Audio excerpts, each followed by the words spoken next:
lo primero que pensamos es en salir a ganar el partido.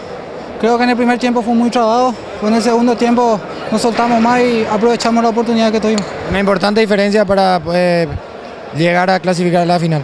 Sí, ahora solamente nos toca recuperarnos para el partido de revancha y pensar en la final si Dios quiere.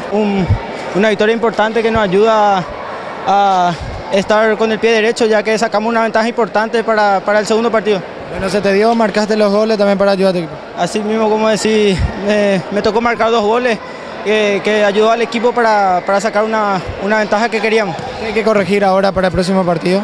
Y yo creo que la marca, que nos falta solo un poquito, ya que creo que jugamos muy bien y bueno, a esperar el partido de mañana.